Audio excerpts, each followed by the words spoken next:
بسم اللہ الرحمن الرحیم۔ السلام علیکم۔ آج ہم 12 صورتیں کریں گے قرآن مجید کے صورتوں کے آخری گروپ سے۔ میں نے کل یہ گزارش کی تھی کہ اس گروپ میں اللہ تعالیٰ نے آخرت کے بارے میں، قیامت کے دن کے بارے میں جھنجھوڑنے کا مضمون بیان کیا ہے۔ وہ قیامت کی ہلچل، وہ قیامت کے دن کا منظر کہ جو اللہ تعالیٰ چاہتے ہیں کہ تمام انسانوں کو ہمیشہ پیش نظر رہے، ذہن میں رہے جب وہ زندگی گزاریں، اس لیے کہ یہ زندگی ختم ہونے والی ہے، نہ صرف یہ کہ انفرادی طور پر بلکہ پوری انسانیت کے لیے اجتماعی طور پر۔ یہ اللہ تعالیٰ کا اس دنیا کو بنانے کا منصوبہ ہے۔ اس وجہ سے لوگوں کو اس بارے میں اچھی طرح سے بار بار آگاہ کرنے کی ضرورت ہے۔ چنانچہ آج کی ان 12 صورتوں کو ہم دیکھیں گے کہ 6 جوڑوں میں تقسیم کیا گیا ہے۔ یہ وہ صورتیں ہیں کہ جو عام طور پر یاد ہو جاتی ہیں، مختصر ہیں نسبتاً، اور ان کو نمازوں میں، خاص طور پر فجر کی نماز میں پڑھا جاتا ہے۔ ان کا جو مضمون ہے وہ ایسا ہے کہ اگر ان پر غور کیا جائے تو انسان کے لیے بہت متاثر کن ہوتا ہے۔ چنانچہ سب سے پہلے ہم شروع کرتے ہیں سورہ قیامہ، جو سورہ نمبر 75 ہے۔ اعوذ باللہ من الشیطان الرجیم، بسم اللہ الرحمن الرحیم۔ لا اقسم بیوم القیامہ، نہیں، یعنی میں، جو کچھ یہ لوگ اعتراض کر رہے ہیں ان کی کوئی حیثیت نہیں۔ اقسم، میں قسم کھاتا ہوں، میں گواہی کے طور پر پیش کرتا ہوں یوم القیامہ، قیامت کے دن کو، یعنی قیامت کا دن اس دنیا کی زندگی کا جو نظام ہے اس کے اختتام کے طور پر اتنا واضح ہے کہ اس کو مزید کسی دلیل کی ضرورت نہیں ہے، وہ خود اپنی دلیل آپ ہے۔ وَلَا أُقْسِمُ بِالنَّفْسِ اللَّوَّامَةِ، اور میں قسم کھاتا ہوں، یعنی گواہ کے طور پر پیش کرتا ہوں نفس ملامت گر کو، انسان کے اس ضمیر کو کہ جو برائی کرنے پر انسان کو ٹوکتا ہے اور اچھائی کرنے پر انسان کو اطمینان بخشتا ہے۔ یہ نفس، یہ ضمیر اس بات پر گواہ ہے کہ جس نے یہ ضمیر ہم کو دیا وہ یقیناً اس کی آواز کو، اس کے فیصلے کو نافذ کرنے کے لیے ایک دن برپا کرے گا۔ اس لیے کہ دنیا میں تو ایسا نہیں ہوتا کہ ضمیر کے فیصلے کے مطابق آپ کو معاملات ہوتے ہوئے نظر آتے ہیں۔ تو یہ کیسے ممکن ہے کہ جس رب نے ہمارے اندر اس عدالت کو خود ڈیزائن کیا ہے، وہ اس عدالت کے فیصلے کو نافذ کرنے کا کوئی بندوبست نہ کرے، تو اس کو گواہی کے طور پر پیش کیا جاتا ہے۔ اَيَحْسَبُ الْإِنسَانُ أَن لَّن نَّجْمَعَ عِظَامَهُ، کیا انسان نے یہ خیال کیا ہے کہ ہم اس کی ہڈیوں کو جمع نہیں کر پائیں گے؟ یعنی اس کا خیال ہے کہ ہمارے اس فیصلے میں یہ چیز رکاوٹ بنے گی کہ ہمارے اندر اس چیز کی صلاحیت نہیں ہے کہ ہم مرنے کے بعد اس کی ہڈیوں کو دوبارہ اکٹھا کر کے اس کو دوبارہ انسان نہ بنا سکیں گے؟ بھلا کیوں نہیں، قادرین علی ان نسویہ بنانا، ہم اس پر قادر ہیں اور اس قدرت کا مظاہرہ کریں گے کہ اس کے ایک ایک پور کو، جسم کے ایک ایک حصے کو ہم دوبارہ ٹھیک کر دیں۔ بل یرید الانسان لیفجر اماما، نہیں، یہ بات نہیں ہے کہ انسان آخرت اور قیامت کے ہونے کو ناممکن سمجھتا ہے، ایسا نہیں ہے، بلکہ انسان چاہتا ہے کہ وہ اس کے آگے، یعنی اپنے ضمیر کے آگے، اس کی موجودگی میں، اس کے ہوتے ہوئے شرارت کرے، نافرمانی کرے، من مانی کرے۔ یسأل ایان یوم القیامہ، چنانچہ وہ پوچھتا ہے کہ قیامت کب آئے گی، یعنی جانتا ہے کہ اس کا ضمیر اس کو اس کے غلط فیصلوں، اقدامات پر ٹوکتا ہے، یہ جانتا ہے کہ اس کا نتیجہ نکلے گا، یہ جانتا ہے کہ نکلنا بالکل ممکن ہے، مگر وہ انکار کرتا ہے اور وہ اپنے نفس کی تمام تر فیصلوں کے آگے اکڑ جاتا ہے۔ اور بات کیا کہتا ہے؟ بات یہ کہتا ہے کہ بھلا یہ کیسے ممکن کہ قیامت ہوگی؟ تو یہ ہے اس سورہ مبارکہ کا مضمون۔ اس کے بعد جو اگلی سورہ ہے، سورہ الدہر، اس کا مضمون بھی کچھ اسی نوعیت کا ہے۔ اس میں اللہ تعالی فرما رہے ہیں هل أتى على الإنسان حين من الدهر، کیا انسان پر ایسا وقت نہیں گزرا زمانے میں، لم یکن شیئا مذکورا، جب وہ کوئی قابل ذکر چیز ہی نہیں تھا؟ یعنی آج انسان اپنے اندر طاقت رکھتا ہے، سوچنے کی صلاحیت رکھتا ہے، فیصلے کرتا ہے، لیکن کیا انسان نے غور نہیں کیا کہ ایک زمانہ وہ بھی تھا کہ جب اس کی حیثیت کچھ بھی نہیں تھی، وہ ناقابل ذکر ایک حقیر بوند تھا۔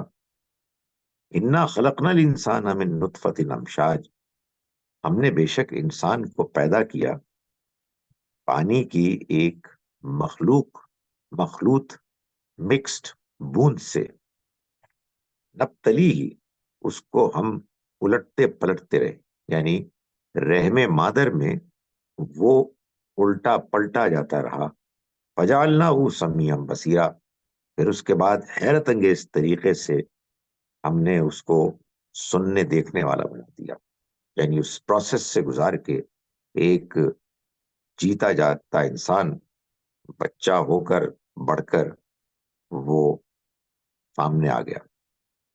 فرمایا کہ یہی نہیں، انا ہدیناہ السبیلا، ہم نے رہنمائی کی اس کو راستے کی، راستہ اس کو بتا دیا، سجھا دیا، اور پھر آزاد چھوڑ دیا، اما شاکرم و اما کفورا، چاہے وہ شکر گزار بنے، چاہے وہ ناشکرا بنے، مگر وہ جان لے کہ انا اعتدنا للکافرین سلاسلا و اغلالا و سعیرا، ہم نے ان انکار کرنے والوں کے لیے، یہ جو حق کا انکار کرتے ہیں، اپنے مجرمانہ رویے کے نتیجے میں وہ اکڑتے ہیں، ہم نے ان کافروں کے لیے تیار کر رکھی ہیں زنجیریں، یعنی جن میں یہ جکڑے جائیں گے، اور توق، اغلالن، جو ان کے گلے میں پھندا بنیں گے،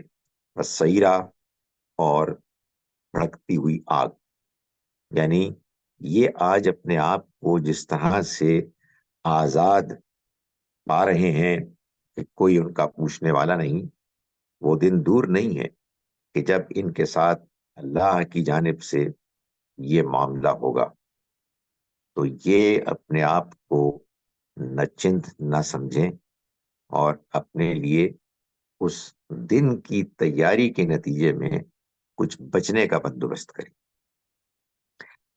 اگلی جو دو صورتیں ہیں وہ ہیں المرسلات اور النبا۔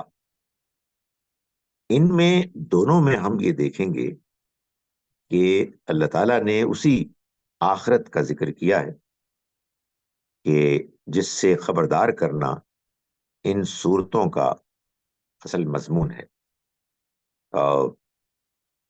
دونوں صورتوں میں جو ایک چیز مشترک ہے وہ تو یہی آخرت سے خبردار کرنا ہے، مگر اس کو منوانے کے لیے جو دلائل ہیں اس میں پہلی سورہ مرسلات میں مختلف پہلو ہیں، یعنی تاریخ بھی ہے، انسان کی اپنی شخصیت میں جو شواہد گواہیاں ہیں وہ بھی ہیں، اور دنیا میں جو اس کے شواہد، اس کے دلائل پھیلے ہوئے ہیں ان کو بھی بیان کیا ہے۔ جبکہ دوسری سورہ میں اللہ تعالیٰ نے جو انسان کے مشاہدے میں دنیا میں اللہ تعالیٰ کا ایک نظام آتا ہے جس سے وہ پل رہا ہے اس کو بیان کیا ہے۔ تو پہلے سورہ مرسلات کے ایک حصے کو لیتے ہیں۔ سورہ مرسلات ان صورتوں میں سے ہے جس میں وہ آیات ہیں جن کو ترجیحی آیات کہا جاتا ہے، یعنی جو بار بار آتی ہیں۔ میں نے گزارش کی سورہ رحمان کے بیان میں کہ یہ آیات اصل میں جھنجھوڑنے کے لیے آتی ہیں ان کو کہ جو ضدی ہٹ دھرم لوگ ہیں۔ آیت نمبر 16 میں اللہ تعالیٰ سورہ مرسلات کے فرماتے ہیں، سورہ نمبر 77، الم نہلک الاولین، کیا ہم نے پچھلے لوگوں کو تاریخ میں ہلاک نہیں کر دیا، یعنی جن کے پاس رسول آئے پھر انہوں نے انکار کیا۔ ثم نتبعہم الآخرین، پھر ان کے پیچھے ہم نے بعد میں آنے والوں کو لگا دیا۔ تاریخ ہے، مختلف اقوام آتی ہیں، پچھلی قومیں اپنے غلط رویے کی وجہ سے ہلاک ہو گئیں، اس کے بعد اگلی قومیں آئیں۔ کذالک نفعل بالمجرمین، ہم ایسے ہی مجرموں کے ساتھ کرتے ہیں، جب ان کے پاس رسول آتے ہیں اور وہ اپنے مجرمانہ رویے کی وجہ سے انکار کرتے ہیں تو ان پر ہمارا عذاب آ جاتا ہے۔ ویل یومئذ للمکذبین، ہلاکی ہے اس دن جھٹلانے والوں کے لیے۔ یہ آیت ہے کہ جو بار بار اس سورہ مبارکہ میں دہرائی گئی ہے۔ اس سورہ کی جو جوڑا سورہ ہے وہ ہے سورہ النبا۔ سورہ النبا میں اللہ تعالیٰ نے قیامت ہی کو واضح کرنے کے لیے، اس کو انسانی ذہن میں انسان کی شخصیت کے آگے ثابت کرنے کے لیے ربوبیت کے دلائل دیے، یعنی یہ بتایا ہے کہ اس دنیا میں انسان کو اس کی زندگی کو ممکن بنانے کے لیے اللہ نے جو بندوبست کیا ہوا ہے اس کے ضرورتوں کو پورا کرنے کا، یہ بندوبست خود بتا رہا ہے کہ اس کے بارے میں سوال ہوگا۔ یعنی یہ کیسے ہو سکتا ہے کہ جو رب انسان کی ضرورتوں کو پورا کرنے کے لیے ایسا شاندار بندوبست کرے جس کو انسان دیکھتا ہے، اس کا مشاہدہ کرتا ہے، وہ رب ایک دن ان سے اس کے بارے میں سوال نہ کرے۔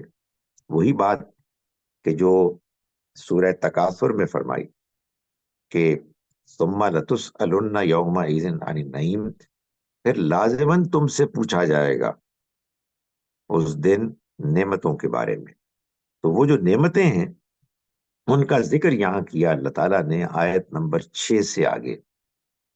الم نجعل الارض مہادا، کیا ہم نے زمین کو بچھونا گہوارہ نہیں بنا دیا؟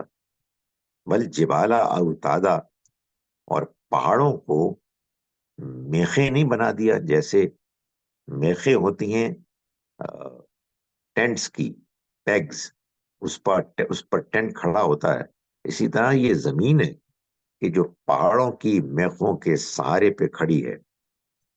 فرمایا کہ وَخَلَقْنَاكُمْ أَزْوَاجًا، اور اس نے پیدا کیا تم کو جوڑا جوڑا، تمہاری زندگی کو ممکن بنانے کے لیے، پرسکون بنانے کے لیے۔ وَجَعَلْنَا نَوْمَكُمْ سُبَاتًا، اور کیا اس نے تمہاری نیند کو آرام کا سبب، ذریعہ نہیں بنایا، تھکان دور کرنے کا ذریعہ نہیں بنایا۔ وَجَعَلْنَا اللَّيْلَ لِبَاسًا، اور رات کو تمہارے لیے پردہ نہیں بنا دیا۔ وَجَعَلْنَا النَّهَارَ مَعَاشًا، اور کیا اس نے دن کو معاش کا وقت نہیں بنا دیا، تگ و دو کرنے کا، کام کاج کرنے کا۔ وَبَنَيْنَا فَوْقَكُمْ سَبْعًا شِدَادًا، اور اس نے تمہارے اوپر 7 مضبوط آسمان نہیں بنا دیے۔ وَجَعَلْنَا سِرَاجًا وَهَّاجًا، اور اس کے اندر اس نے ایک روشن چراغ نہیں بنایا، یعنی سورج۔ وَأَنزَلْنَا مِنَ الْمُعْصِرَاتِ مَاءً ثَجَّاجًا، اور کیا ہم نے پانی سے بھرے ہوئے بادل موسلا دھار کے ذریعے سے موسلا دھار پانی نہیں برسایا۔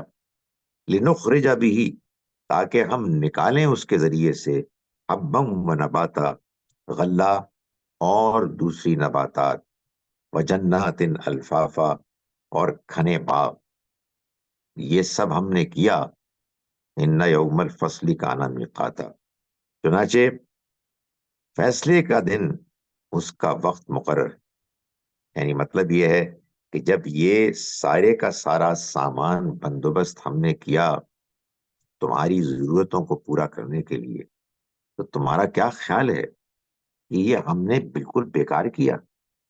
ہم نے اس لیے کیا کہ تم ان ضرورتوں کو پورا کرو، اور پھر جو چاہے کرو، من مانی کرو، ظلم کرو، زیادتیاں کرو، تمہیں کوئی پوچھنے والا نہیں ہوگا۔ یہ تم نے کیسے تصور کر لی؟ یہ نہیں ہو سکتا۔ اس کے بعد جو 2 صورتوں کا گروپ ہے وہ ہے سورہ نمبر 79 اور 80، النازعات اور عبسہ۔ النازعات سورہ میں اللہ تعالیٰ نے انسان کو اس بات پر جھنجھوڑا ہے کہ وہ غور نہیں کرتا کہ اللہ نے انسان کے لیے اس دنیا میں، تاریخ میں بھی اور دنیا کے ڈیزائن میں بھی، اس بات کے شواہد رکھ دیے کہ وہ اگر ان پر غور کرے تو اسے یہ بات سمجھ میں آ جائے کہ یہ کوئی مسئلہ نہیں ہے کہ اللہ دنیا کو ایک مرتبہ ختم کرنے کے بعد دوبارہ زندہ کرتے، دوبارہ اٹھا لے۔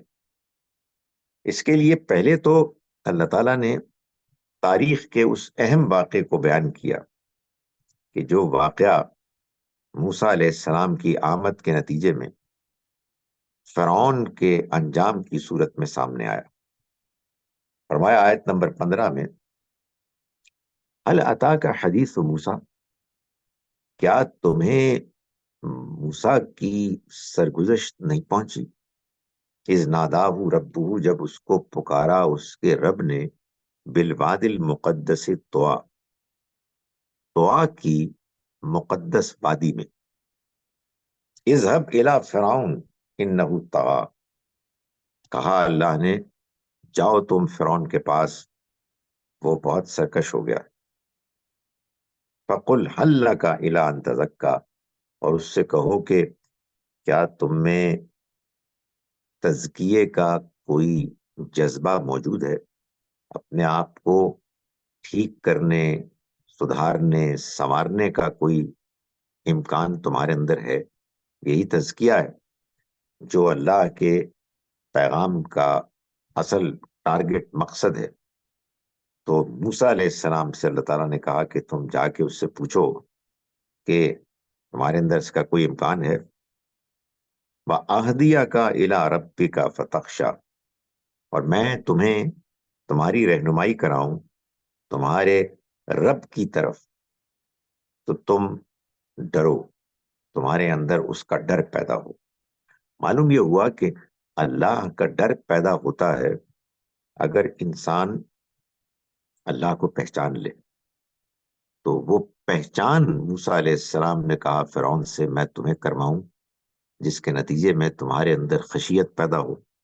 فَأَرَاهُ الْآيَةَ الْكُبْرىٰ، تو اس نے اس کو بڑی نشانی دکھائی، مگر کیا ہوا؟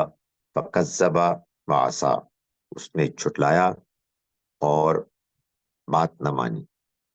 ثُمَّ أَدْبَرَ يَسْعَىٰ، پھر وہ پلٹا اور اس نے اپنی سرگرمیاں تیز کیں۔ فَحَشَرَ فَنَادَىٰ، تو اس نے جمع کیا لوگوں کو اور اعلان کیا۔ فَقَالَ أَنَا رَبُّكُمُ الْأَعْلَىٰ، تو اس نے کہا کہ میں تمہارا رب اعلیٰ ہوں۔ یہ بات ظاہر ہے کہ اپنے تکبر کی انتہا تھی، تو اللہ تعالیٰ نے فرمایا کہ فَأَخَذَهُ اللَّهُ نَكَالَ الْآخِرَةِ وَالْأُولَىٰ، تو اللہ نے اس کو آخرت اور دنیا کے عذاب میں پکڑا۔ إِنَّ فِي ذَلِكَ لَعِبْرَةً لِمَن يَخْشَىٰ، اس میں یقیناً بڑا سبق ہے ان لوگوں کے لیے کہ جو ڈرنے والے۔ یہ تو ہوا تاریخ کا ایک واقعہ۔ فرمایا کہ دوبارہ اٹھنے کے معاملے میں تمہیں شبہ ہے؟ أَأَنتُمْ أَشَدُّ خَلْقًا، کیا تمہارا بنانا زیادہ مشکل ہے؟ أَمِ السَّمَاءُ، یا آسمان کا؟ بناہا، اس کو اس نے اٹھایا۔ رفع سمکہا فسواہا، اس کی چھت کو گنبد کو اس نے بلند کیا، پھر اس نے اس کے نوک پلک سنوارے، اس کو فنیشنگ ٹچز دیے۔ وَأَغْطَشَ لَيْلَهَا وَأَخْرَجَ ضُحَاهَا، اور اس کی رات کو اس نے ڈھانک دیا اور اس کے دن کو اس نے نمایاں کر دیا۔ وَالْأَرْضَ بَعْدَ ذَلِكَ، اور زمین کو اس کے بعد اس نے دحاها، ہموار کر دیا۔ اخرج منہا، نکالا اس نے اس میں سے ماءہا و مرعاہا، اس کا پانی اور اس کا سبزہ، اس کا چارہ۔ والجبال ارساہا، اور پہاڑوں کو اس نے گاڑ دیا۔ متاعا لکم ولانعامکم، تمہارے اور تمہارے چوپایوں کی ضرورت پورا کرنے کے لیے۔ فَإِذَا جَاءَتِ الطَّامَّةُ الْكُبْرىٰ، پھر جب وہ بڑا ہنگامہ برپا ہوگا تو یہ سب کچھ درہم برہم ہو جائے۔ یہ وہی بات ہے جو اپنے پچھلی سورہ میں بھی دیکھی کہ اللہ نے بتایا کہ یہ سب کچھ ہم نے تمہارے لیے کیا، مگر یہ نہیں ہو سکتا کہ اس کے بعد ہم تم سے کوئی توقع نہ کریں، تم جو کچھ کرتے ہو اس کے لیے تمہیں جواب دہ ہونا ہوگا۔ اس کی جوڑا سورہ ہے سورہ عبسہ، سورہ نمبر 80، جس میں اللہ تعالیٰ نے نبی اکرم صلی اللہ علیہ وسلم کو ایک واقعے کے ذریعے سے کہ جو خود آپ کی زندگی میں ہوا، یہ بات بتائی کہ آپ نے اللہ کا پیغام پیش کرنا ہے، لوگوں کے سامنے پیش کرنا ہے، مگر یہ پیغام جو سننے، سمجھنے، جاننے کے لیے دلچسپی رکھتا ہے، آپ نے اسی کی طرف اپنی توجہ رکھنی ہے، اس کو وقت دینا ہے، وہ آپ کی ذمہ داری ہے۔ رہے وہ لوگ کہ جو اس پیغام کو نظر انداز کرتے ہیں اور اپنے تکبر غرور میں وہ اس میں دلچسپی نہیں لیتے، آپ کی کوئی ذمہ داری نہیں ہے کہ آپ ان پر اپنا وقت ضائع کریں۔ فرمایا عبس و تولی، اس نے تیوری چڑھائی اور منہ پھیرا۔ نبی صلی اللہ علیہ وسلم قریش کے کچھ لیڈروں کو اللہ کا پیغام سنا رہے تھے۔ ایک نابینا صحابی عبداللہ ابن ام مکتوم تشریف لائے. انہیں نہیں معلوم تھا کیا سچویشن ہے. نبی صلی اللہ علیہ وسلم جب اس سے ان کے آنے سے ڈسٹریکٹ ہوئے تو آپ کے چہرے پہ کچھ اس کے تاثرات تھے. ظاہر ہے آپ ایک اچھی نیت سے ایک اچھا کام کر رہے تھے، اور ڈسٹریکشن آدمی کو ڈسٹرب کرتی ہے. تو اس موقع پر اللہ نے فرمایا کہ اس نے تیوری چڑھائی اور منہ پھیرا. انجا العما، کہ آیا اس کے پاس نابینا. وما یدریک لعلہ یزکا، اور اے پیغمبر آپ کو کیا معلوم شاید وہ اپنی اصلاح کرتا. یعنی یہ نابینا جو آئے ہیں ان کا آنا اپنی اصلاح کے لیے تھا. او یذکروا، یا وہ نصیحت سنتا. فتنفع ذکر، تو نصیحت اس کو فائدہ پہنچاتی. اما من استغنا، رہے وہ جنہوں نے بے پرواہی کی. وہ کہ جو بے پرواہی کرتا ہے، فانت لہو تصدا، تو اس کے تو آپ پیچھے پڑتے ہیں، اس پر تو آپ توجہ دیتے ہیں. وما علیک الا یزکا، حالانکہ آپ کے اوپر کوئی ذمہ داری نہیں اگر وہ اپنا تزکیہ نہ کرے، اپنی اصلاح نہ کرے. نے بات بتا دی ہے، اب وہ اس بات کو اہمیت نہیں دے رہا، یہ اس کا مسئلہ ہے. اما من جاءک یسعی، اور جو آپ کے پاس شوق سے آتا ہے، وہ یخشا، اور وہ اللہ سے ڈرتا بھی ہے. فانت عنہ تلہا، فانت عنہ تلہا، آپ اس سے بے پرواہی کرتے ہیں. کلا، نہیں ایسا نہ کریں. انہا تذکرہ، یہ تو ایک یاد دہانی ہے. یعنی اللہ کی طرف سے یہ پیغام انسانوں کے لیے ایک یاد دہانی ہے. فمن شاء ذکرہ، تو جو چاہے اس سے یاد دہانی حاصل کرے. جس کوئی مرضی نہیں ہے وہ جائے جو مرضی کرے. یہ اللہ کا فیصلہ ہے، اللہ کا پیغام ہے. یہ ہر اس شخص کے لیے ہے جو اس کو اہمیت دیتا ہے. رہے وہ جو اہمیت نہیں دیتے ہیں، اس سے اعراض کرتے ہیں، اللہ تعالیٰ ان سے نمٹ لے گا.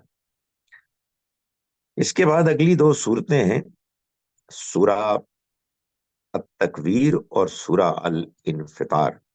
یہ دونوں صورتیں اپنی پریزنٹیشن، اپنے مزاج کے لحاظ سے بالکل ایک ہی طرح کی ہیں، تفصیل کے فرق کے ساتھ. دونوں میں قیامت کے ہلچل کو بیان کیا گیا ہے. قیامت کے دن جس طرح سے دنیا میں ایک بڑی ہلچل مچ جائے گی، یہ دونوں صورتیں اس کو بیان کرتی. پہلی سورہ ہے سورہ تکویر، جس میں اللہ تعالیٰ نے یہ بتایا ہے کہ قیامت کے روز کیا صورتحال ہوگی. فرمایا کہ اذا الشمس کورت، جبکہ سورج کی بساط لپیٹ دی جائے گی. وَإِذَا النُّجُومُ انْكَدَرَتْ، اور جبکہ ستارے بے نور ہو جائیں گے. وَإِذَا الْجِبَالُ سُيِّرَتْ، اور پہاڑ چلا دیے جائیں گے. وَإِذَا الْعِشَارُ عُطِّلَتْ، اور جبکہ 10 ماہ کی گابھن اونٹنیاں آوارہ پھریں گی. وہ اونٹنیاں کہ جن کے پیٹ میں بچہ 10 ماہ کا ہو گیا ہوگا، جو عربوں کے یہاں ایک نہایت ہی قیمتی شے سمجھی جاتی تھی. کسی کو اس قیامت کی ہلچل میں ان کی پرواہ بھی نہیں ہوگی. وَإِذَا الْوُحُوشُ حُشِرَتْ، اور جبکہ وحشی جانور اکٹھے ہو جائیں گے. وَإِذَا الْبِحَارُ سُجِّرَتْ، اور جب سمندر ابل پڑیں گے. وَإِذَا النُّفُوسُ زُوِّجَتْ، اور جبکہ نفوس کی جوڑیاں ملائی جائیں گی. جب ایسا ہوگا کہ انسان لوگوں کے جوڑے بنائے جائیں گے، ان کے گروپس بنیں گے. وَإِذَا الْمَوْءُودَةُ سُئِلَتْ، اور جس دن زندہ دفن کرنے والی لڑکی سے پوچھا جائے گا. بیائی ذنب قتلت، کہ وہ کس گناہ پر ماری گئی. یعنی اس دن سب سے پہلے ان مظالم پر سوال ہوگا، بڑے بڑے مظالم پر جو دنیا میں انسانوں نے کیے اور انہیں کوئی پوچھنے والا نہیں تھا. تو ظاہر ہے کہ دنیا میں جو کچھ ہو رہا ہے، اگر یہ ایسے ہی ہوتا رہا اور اس کا کوئی نتیجہ نہیں نکلا، تو اس کا مطلب یہ ہے کہ اس کا بنانے والا بالکل بے پرواہ ہے. ایسا نہیں ہے، ایسا نہیں ہو سکتا کہ یہ جو ظلم کی داستانیں تاریخ میں چلی آ رہی ہیں، یہ بغیر اکاؤنٹیبلٹی کے، جواب دہی کے، یہ بس آ کر چلی گئیں اور کچھ بھی نہ ہو. ایسا نہیں ہو سکتا. فرمایا اس لیے، یعنی صرف یہ زندہ درگور کی گئی لڑکی ہی کا مسئلہ نہیں ہے، تمام مظالم ہیں. تو جبکہ زندہ درگور کی ہوئی لڑکی سے پوچھا جائے گا بِأَيِّ ذَنبٍ قُتِلَتْ، کہ وہ کس گناہ کے نتیجے میں ماری گئی. وَإِذَا الصُّحُفُ نُشِرَتْ، اور جب کہ اعمال نامے کھول دیے جائیں گے. وَإِذَا السَّمَاءُ كُشِطَتْ، اور جب کہ آسمان کی کھال کھینچ لی جائے گی. وَإِذَا الْجَحِيمُ سُعِّرَتْ، اور جب کہ دوزخ بھڑکا دی جائے گی. وَإِذَا الْجَنَّةُ أُزْلِفَتْ، اور جب کہ جنت قریب لائے جائے گی. عَلِمَتْ نَفْسٌ مَّا أَحْضَرَتْ، اس دن ہر انسان، ہر جان کو معلوم ہوگا کہ وہ کیا لے کر آیا. یعنی اس نے دنیا میں کیا کیا، کیا کرتوت کیے، اور اپنی آخرت، اپنے انجام کے لیے اس نے کیا بندوبست کیا، یہ اس دن معلوم ہوگا. اس کی جو جوڑا سورہ ہے وہ ہے سورہ انفطار. اس سورہ میں، سورہ تکویر میں، جو قیامت کا منظر کھینچا گیا، قیامت کے دن کا نسبتاً تفصیل کے ساتھ، سورہ انفطار میں اس کو ذرا اختصار کے ساتھ بیان کیا گیا. فرمایا اذا السماء انفطرت، جب کہ آسمان پھٹ جائے گا. واذا الکواکب انتثرت، اور ستارے بکھر جائیں گے. واذا البحار فجرت، اور سمندر پھٹ پڑیں گے. واذا القبور بعثرت، اور قبریں اگلوائی جائیں گی. فرمایا کہ علمت نفس ما قدمت و اخرت، تب ہر انسان جان لے گا اس بات کو کہ اس نے کیا آگے بھیجا اور کیا پیچھے چھوڑا. یعنی اس نے اپنی آخرت کے لیے کیا بندوبست کیا، اس کے لیے کیا اعمال کیے کہ جو اس کے کام آئیں، اور وہ ساری چیزیں جن کی محبت کی وجہ سے اس نے آخرت کو نظر انداز کیا، وہ جان لے گا کہ اس نے ان کو سب کو پیچھے چھوڑ دیا. یہ جان لے گا کہ پیچھے دنیا میں اس کے پاس جو موقع تھا کہ وہ اپنی آخرت کو سنوارے، وہ موقع اس نے گنوا دیا. تو یہ اس دن اس کو احساس ہوگا جب یہ دنیا، جس کے اندر اس کی دلچسپی اور مشغولیت اتنی زیادہ تھی کہ اس نے آخرت کی کبھی پرواہ نہیں کی، جب یہ دنیا کی بساط لپیٹ دی جائے گی اور آخرت نمودار ہوگی، اس دن ہر انسان کو معلوم ہوگا کہ اس نے آگے کیا بھیجا اور پیچھے کیا چھوڑا. یا ایھا الانسان ما غرک بربک الکریم، اے انسان، تجھے کیا چیز ہے کہ جو اپنے کریم رب کے بارے میں دھوکے میں ڈال رہی. یعنی رب کریم نے اس دنیا میں تجھے جو کچھ دیا ہے، اس کے اس دین، اس کی اس مہربانی کے نتیجے میں تو اس سے بے پرواہ ہو گیا، تو دھوکے میں آ گیا. تیرا خیال ہے کہ یہ سب کچھ تجھے ملا ہے اس لیے کہ تو لاڈلا ہے اور تجھے یہ ملنا ہی چاہیے تھا، تو یہ ڈیزرو کرتا تھا. تو نے اپنے آپ کو دھوکے میں ڈال دیا. اس رب کریم کو کے بارے میں تو دھوکے میں آ گیا. الذی خلقک، جس نے تجھ کو پیدا کیا. فسوا کا، پھر پیدا ہی نہیں کیا، تجھے فنیشنگ ٹچز دیے، نوک پلک سنوارے، فعاد الگ، اور تجھے پھر بالکل بیلنسڈ موزوں کر دیا، فی ای صورت ما شاء رکبک، جس صورت میں چاہا اس نے تجھے مشکل کر دیا، تجھے صورت شکل دے دی، کلا، ہرگز نہیں، یعنی ایسا نہیں ہے کہ آخرت کو ماننے میں انسان کے پاس کوئی عقلی دلیل ہے جو رکاوٹ بنے میں.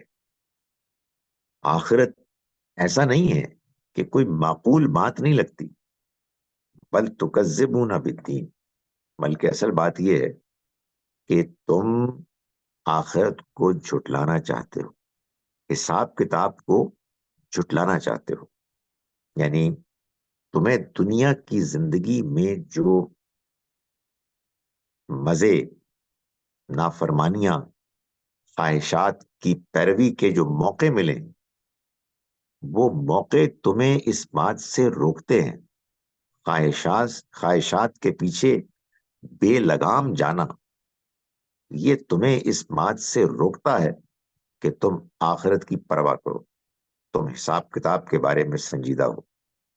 فرمایا مت بھولو وَإِنَّ عَلَيْكُمْ لَحَافِظِينَ، جب تم یہ سارے غلط کام کر رہے ہوتے ہو تو اس وقت تم پر یقیناً نگران موجود ہوتے ہیں، کرامن کاتبین. یہ کون ہیں؟ یہ لکھنے والے ہیں، معزز لکھنے والے فرشتے ہیں، ہمارا ہر عمل نوٹ ہو رہا ہے. یعلمون ما تفعلون، وہ جانتے ہیں جو تم کرتے ہو. یعنی تم تو کر رہے ہو ایسے کہ شاید کوئی دیکھنے والا نہیں ہے، وہ سب کچھ جانتے ہیں جو تم کرتے ہو. ان الابرار لفی نعیم، یہ جان لو کہ نیک لوگ عیش میں، نعمتوں میں ہوں گے. وَإِنَّ الْفُجَّارَ لَفِي جَحِيمٍ، اور جو بدکار ہیں، جو برے کردار کے ہیں، وہ جہنم میں ہوں گے. یصلونہا یوم الدین، وہ داخل ہوں گے جزا کے دن، ابھی نہیں ہو رہے اسی لیے بے پرواہ ہو رہے ہیں. ان کے لیے انجام اس دن ہوگا. وما ہم عنہا بغائبین، اور وہ اس سے دور نہیں ہوں گے. یعنی یہ نہیں ہو سکتا کہ وہ کہیں غائب ہو جائیں، وہ وہیں موجود ہوں گے اور اپنے انجام کو پہنچیں گے. وما ادراک ما یوم الدین، اور تمہیں کیا معلوم کہ وہ بدلے کا دن کیا ہے. ثم ما ادراک ما یوم الدین، بولو تمہیں کیا معلوم، تم کیا سمجھے کہ وہ بدلے کا دن کیا ہے. تمہیں معلوم ہے یوم لا تملک نفس لنفس شیئا، جس دن کوئی جان، کوئی انسان کسی دوسرے انسان کے لیے کچھ بھی نہیں کر سکے گا. تمہیں یہ دھوکا ہے کہ تمہارے یہ معبود جو تم نے فرشتوں کے نام پہ بنائے ہوئے ہیں وہ تمہارے کام آئیں گے، کوئی کسی کے کام نہیں آئے گا.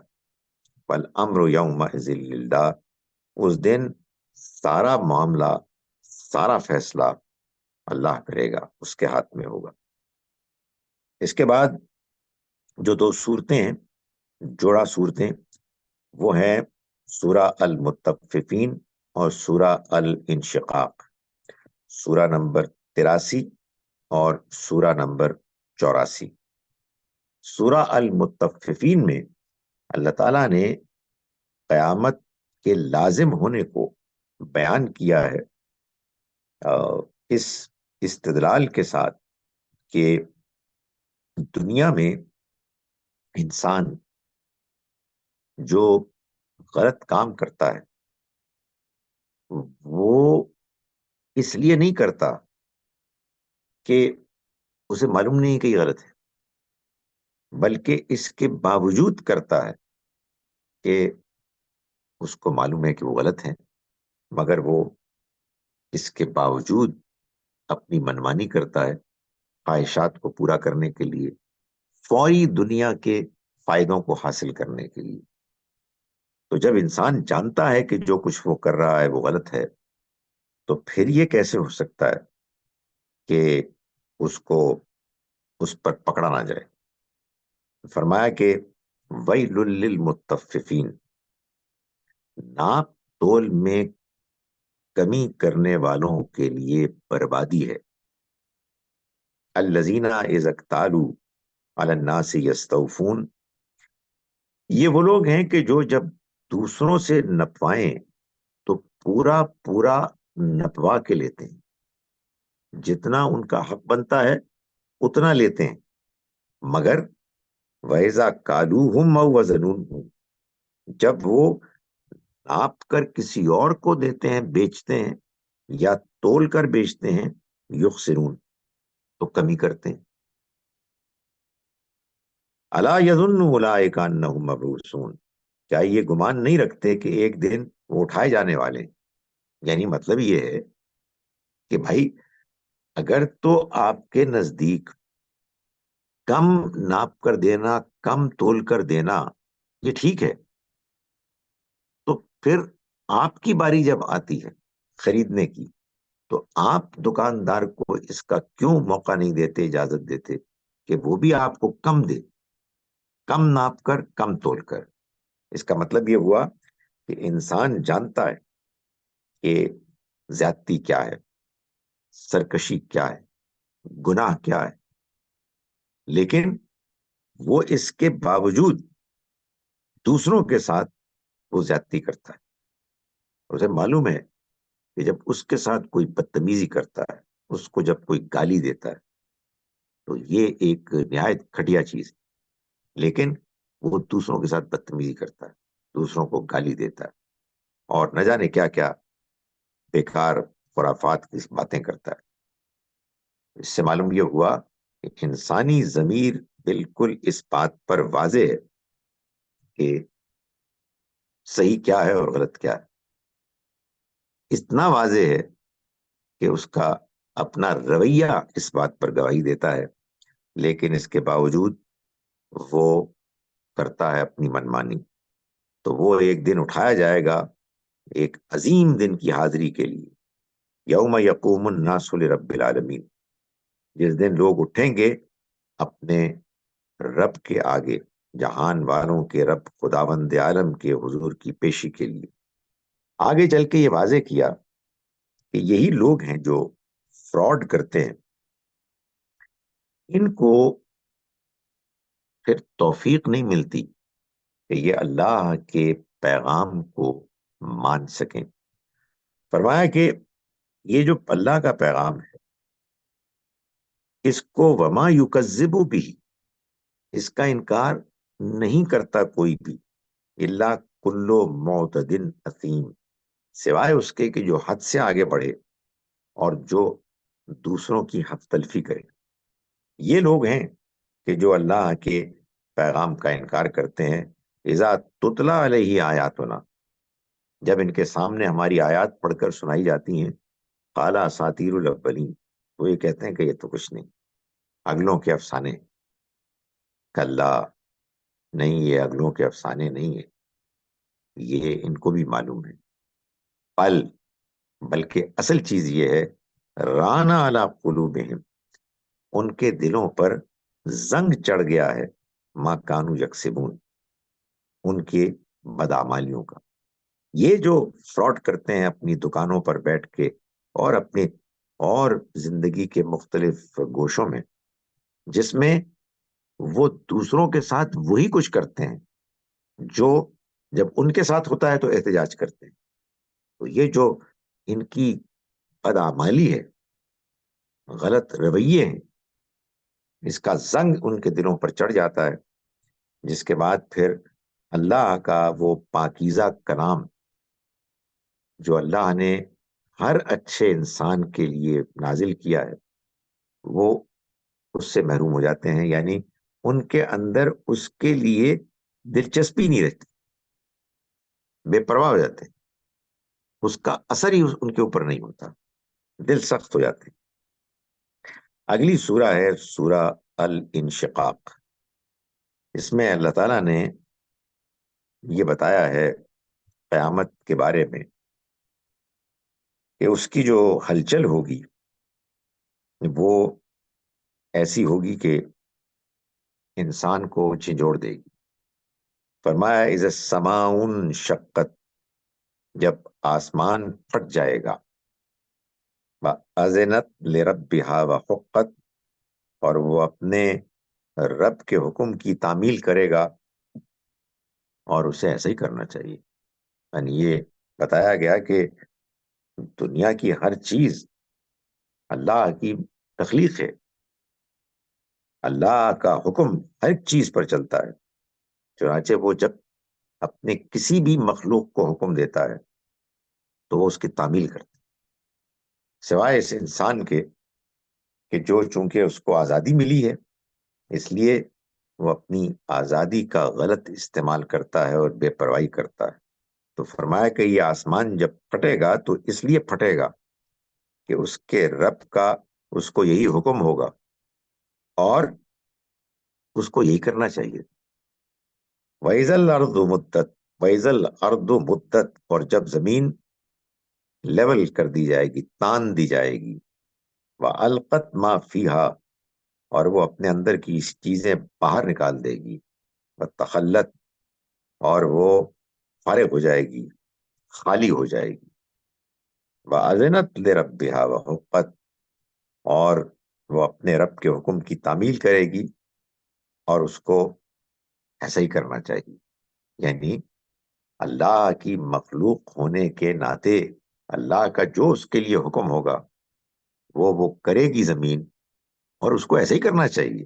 یہ انسان کو بار بار اس بات پر توجہ دلائی جا رہی ہے کہ یہ جو انسان اللہ کی مخلوق ہونے کے باوجود، اس کی نعمتوں کو پانے کے باوجود جو منمانی کرتا ہے، یہ بالکل ناقابل قبول چیز ہے.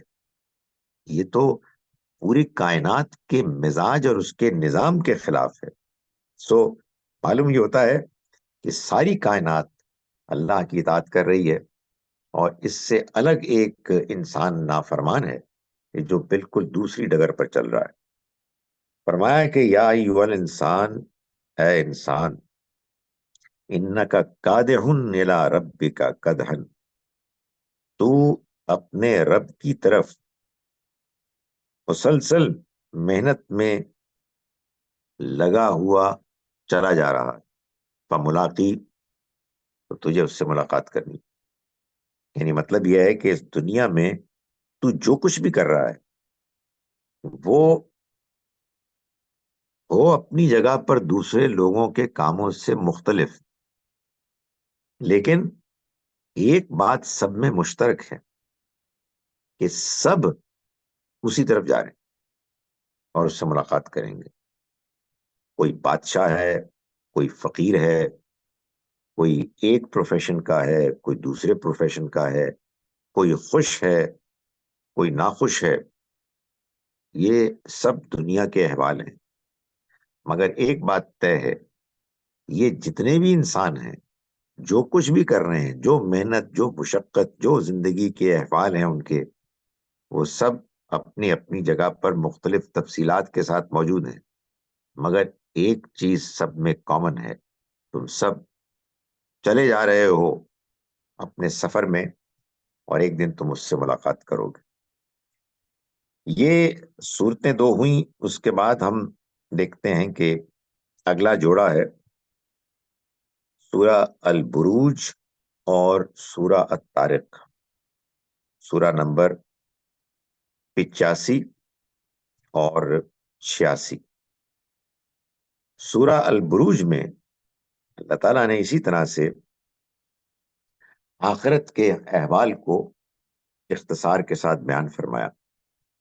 فرمایا کہ وَالسَّمَاءِ ذَاتِ الْبُرُوجِ، گواہ ہے برجوں والے آسمان، برجوں والا آسمان، یعنی وہ آسمان کہ جس میں اس کا بندوبست کیا گیا ہے کہ اگر کوئی جن اپنی شرارت میں اللہ کے پیغام کو چرا کر کسی کو دینے کے لیے، تاکہ اللہ کے اس ہدایت کے نظام میں خلل پیدا ہو جائے، کوئی حرکت کرتے ہیں، تو یہ جو آسمان ہے گویا کہ ایک پرانے زمانے میں جیسے شہر ہوتے تھے جن کے گرد فصیل ہوتی اور ان میں دیوار کے اوپر برجیاں ہوتی اور ان میں پھر پہرے دار ہوتے جن کا کام یہ ہوتا کہ اگر کوئی دشمن، کوئی ڈاکو شہر کے اندر داخل ہونے کے لیے برے نیت ارادے کے ساتھ آئے تو اس کو مار بھگایا جائے۔ بالکل ایسے ہی اللہ تعالیٰ نے یہاں بندوبست کیا ہوا ہے کہ اللہ کے اس پیغام میں خلل اندازی کرنے کے لیے شیاطین اگر اقدام کے لیے آتے ہیں تو اس کا بندوبست کیا ہے اللہ نے کہ ان کو مار بھگایا جائے۔ والیوم الموعود، اور گواہ ہے وعدہ کیا ہوا دن، وہ دن کہ جس کا وعدہ کیا گیا ہے۔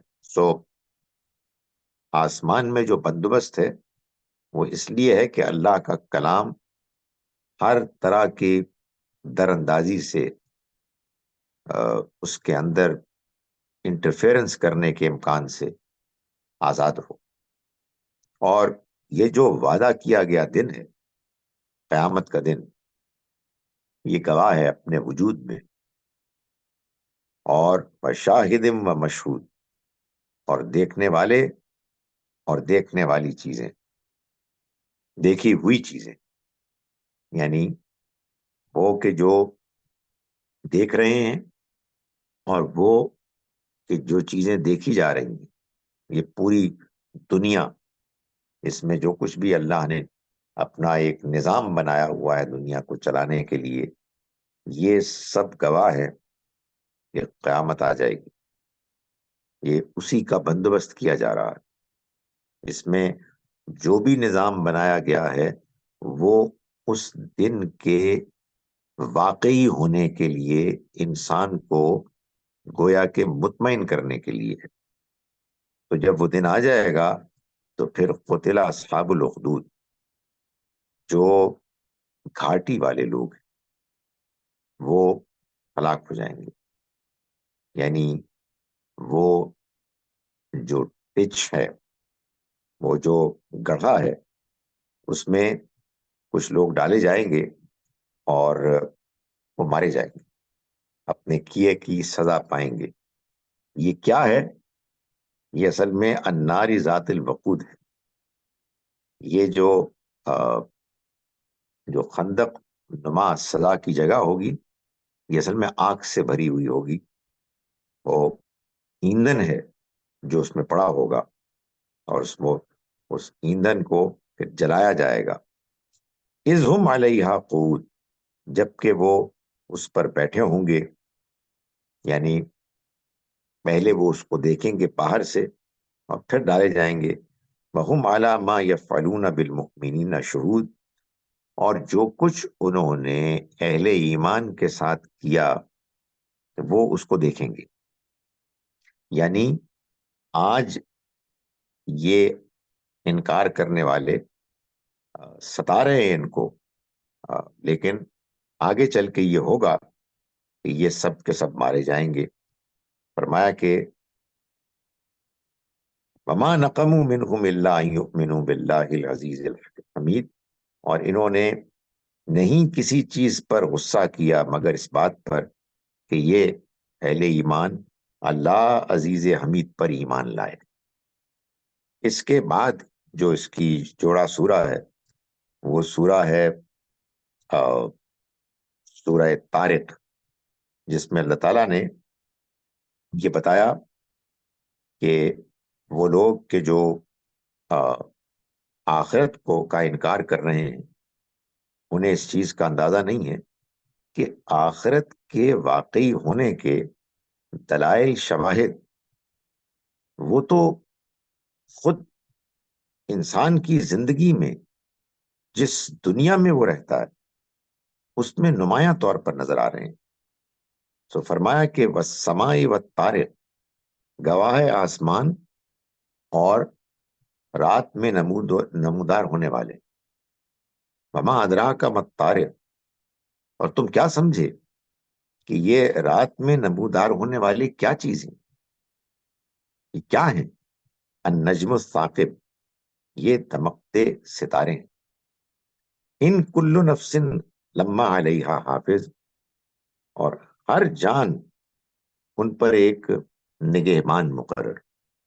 یعنی تم یہ کہتے ہو نا کہ یہ نگہبان کہاں ہیں، یہ رات کے ستارے گواہ ہیں، دن میں تو نظر نہیں آتے، لیکن دن کے ختم ہونے پر، رات کی آمد پر وہ نمودار ہو جاتے ہیں۔ بالکل اسی طرح سے جب موقع آئے گا تو یہ جو چھپی ہوئی مخلوق آج ہے وہ کل کو نمایاں ہو جائے گی۔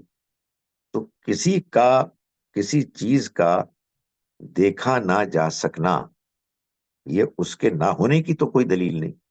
دنیا میں کیا ایسا نہیں ہوتا کہ تم بہت سی چیزیں دیکھتے ہو، یعنی بعد میں ایک موقع پر وہ نظر نہیں آتی، پھر وہ نظر آ جاتی۔ فَلْيَنْظُرِ الْإِنسَانُ مِمَّا خُلِقَ، تو انسان غور کرے کہ وہ کس چیز سے بنایا گیا۔